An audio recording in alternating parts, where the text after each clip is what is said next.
Hello everybody, this is Joe Salvamini and I'm principal over at Carlson Home Hospital School, and the purpose of this video is to help you and possibly remind you how to do the statistical and classification reports.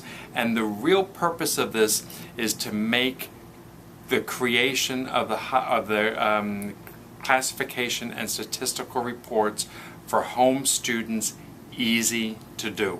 Instead of having to figure out all these different formulas and doing all these different things and putting things in different places, I created an Excel document that basically does it all for you. You fill in some information on the worksheet, and once you fill in the information on the worksheet, then everything gets put into the places that it needs to get into. What I want to show you first is what you're going to need in order to do this, the classification and statistical reports. You're going to need, well, we're going to work with month one, but you're going to need month one in this case. Month one, this happens to be the supplemental teacher register payroll, and then you'll need to have, if you have any home teachers, you'll need month one home teacher register payroll form. So whatever ones you have, some of you I know may have only one teacher, some of you might have a number of teachers that work for you, home teachers. And so you'll need to have this from everybody so you can create your reports. So that's one thing that one of the artifacts you need to have.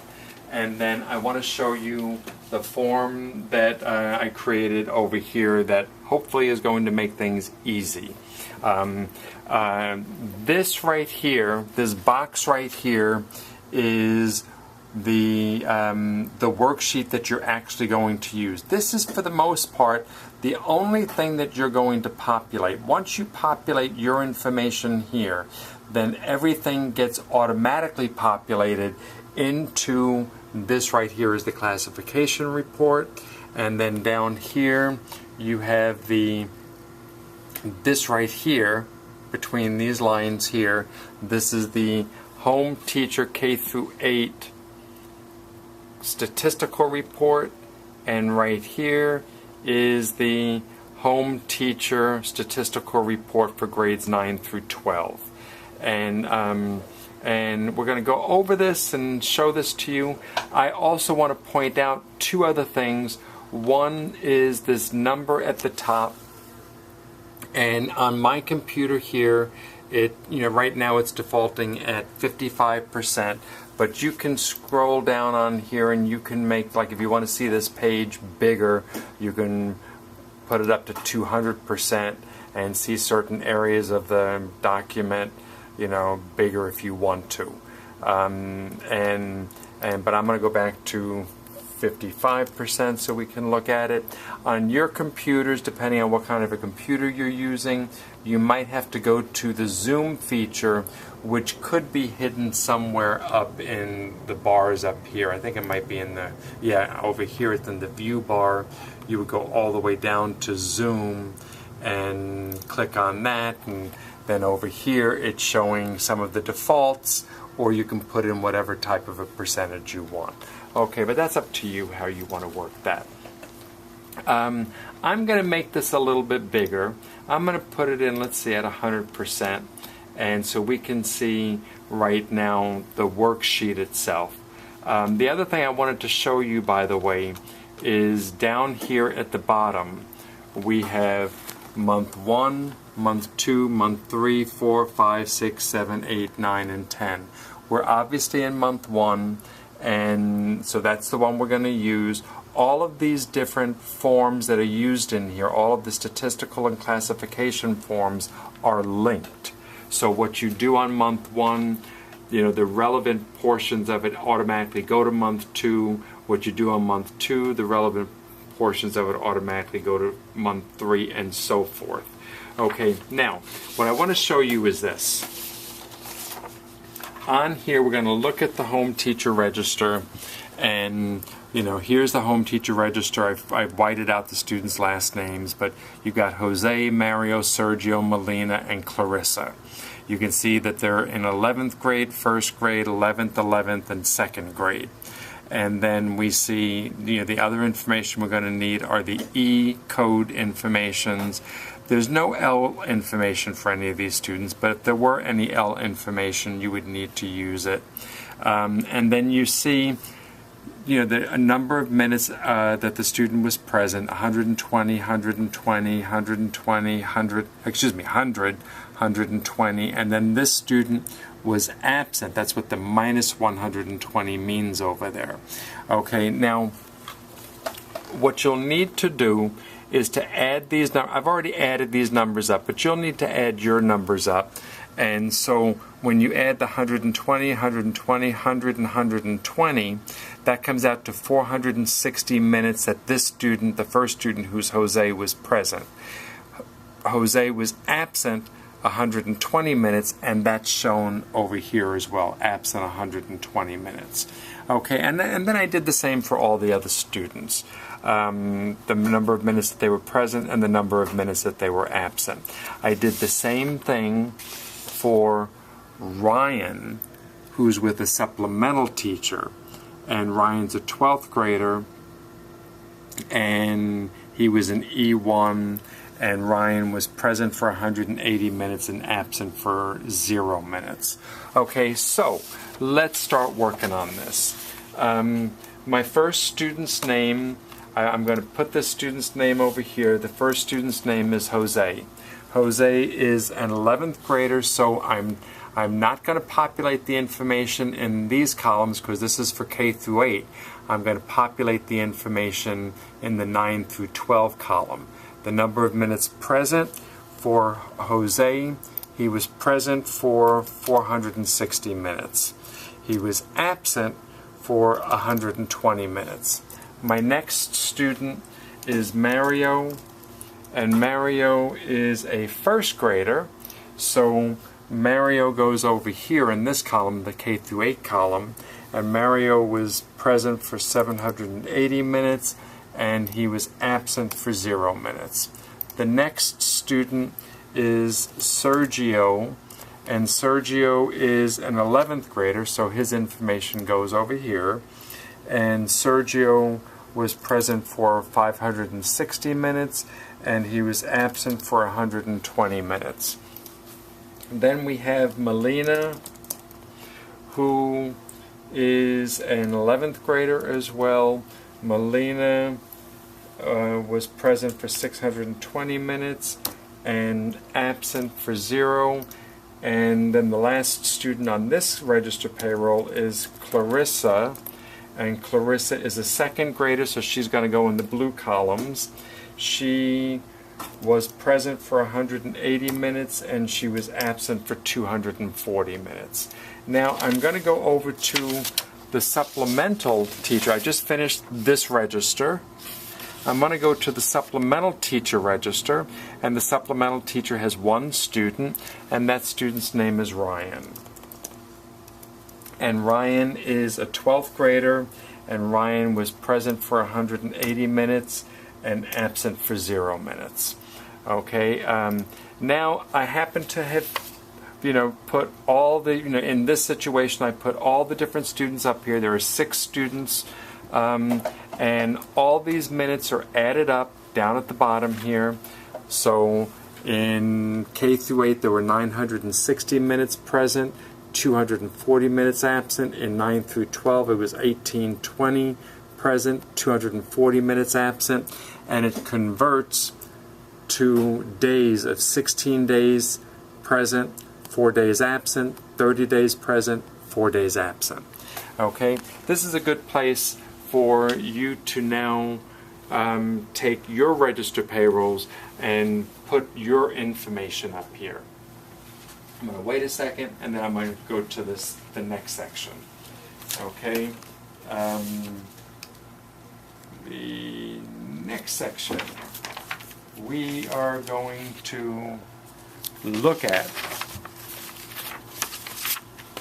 Now I'm putting this up here for you. I did this ahead of time. I want you to take note to the fact that Ryan was an E1, and so for E1 he's a 12th grader, so for 9 through 12 you had one E1.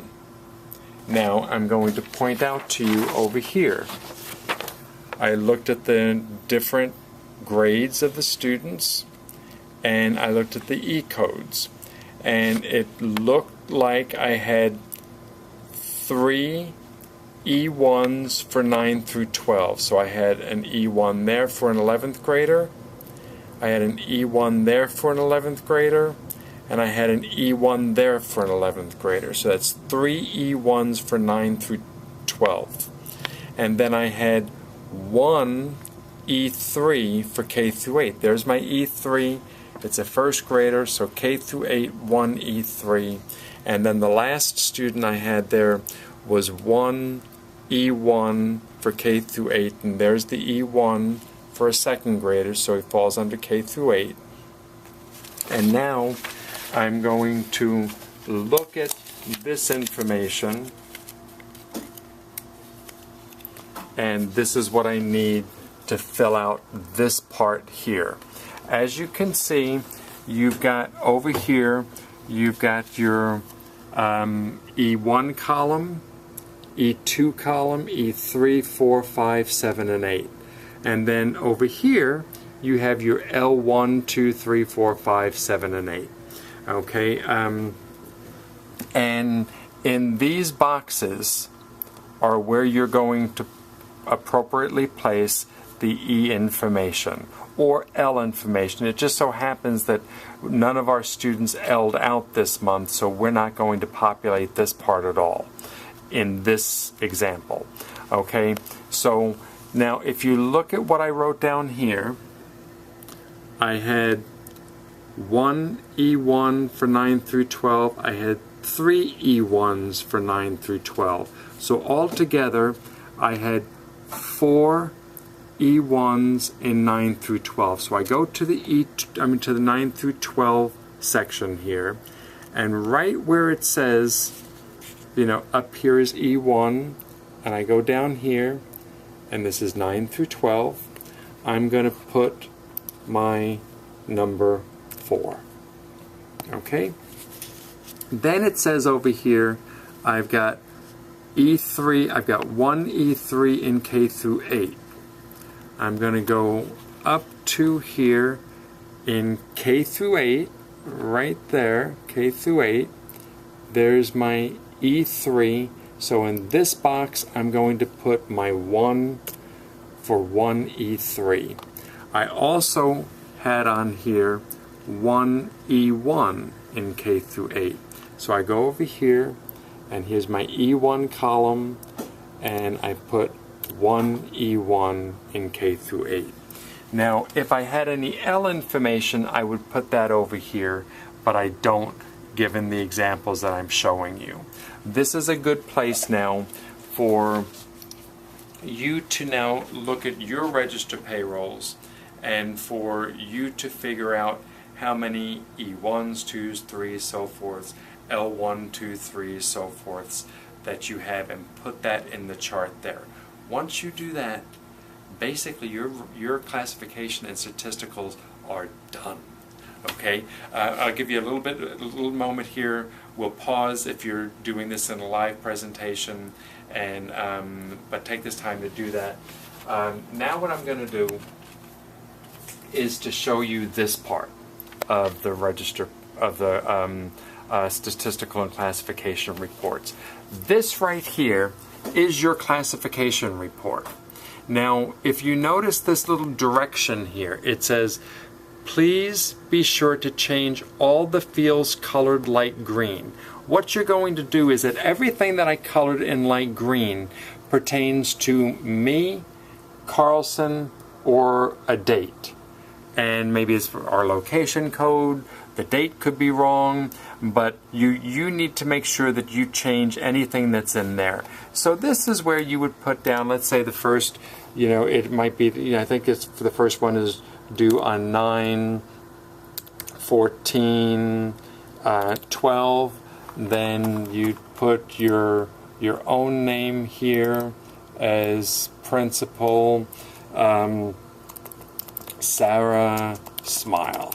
Okay, I don't know if you know that song, but Sarah Smile. Okay, and then you put your school's name here, which let's say might be Loman Special Education Center, and take out the school part of it.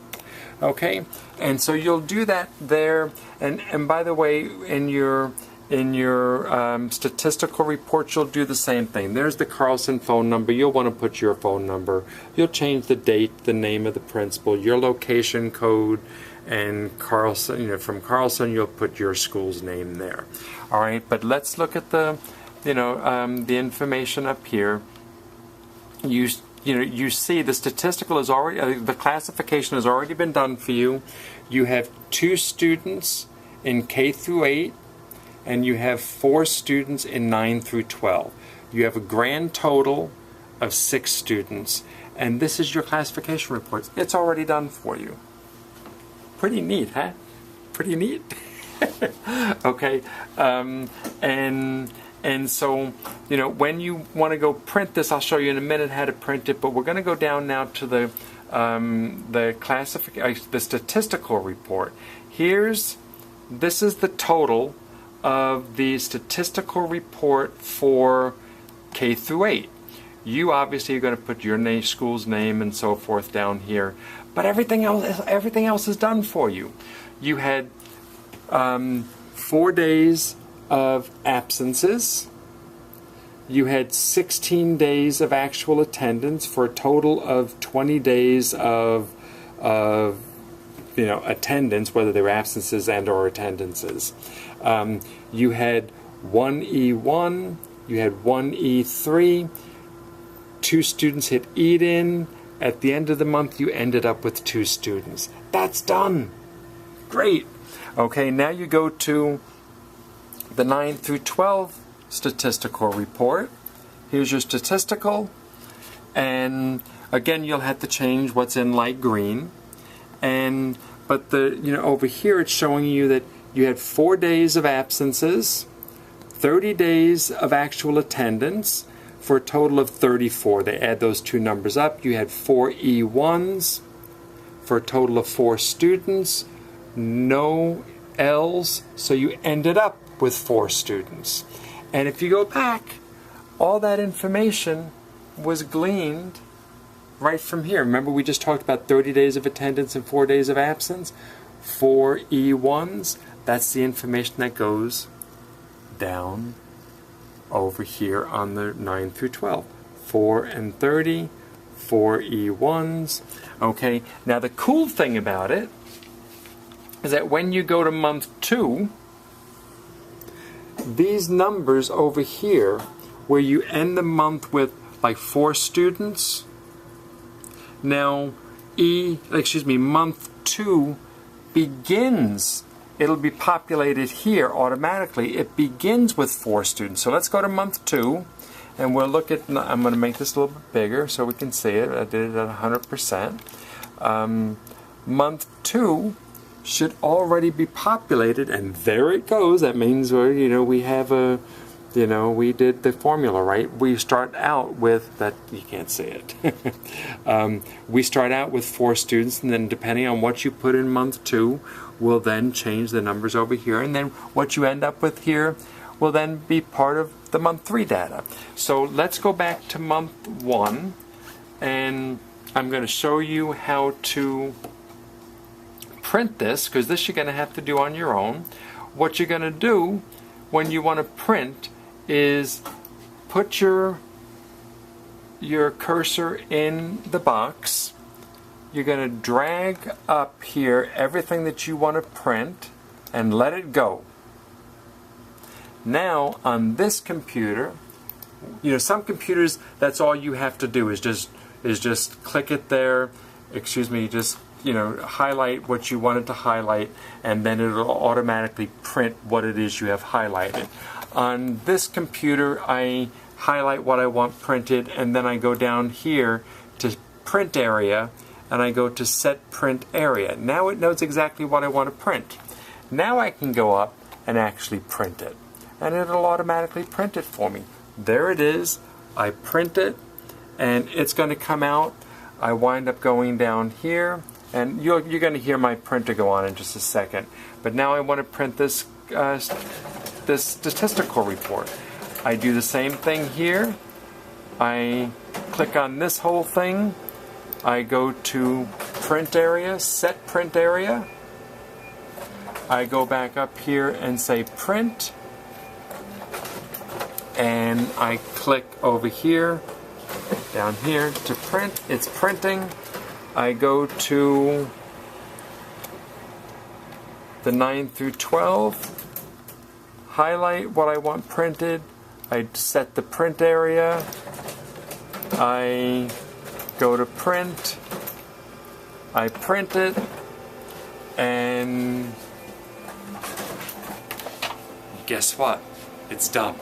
Okay, I'm going to show you what it is that you'll end up with. And here's your classification report. You sign it there. It tells you where to send it into.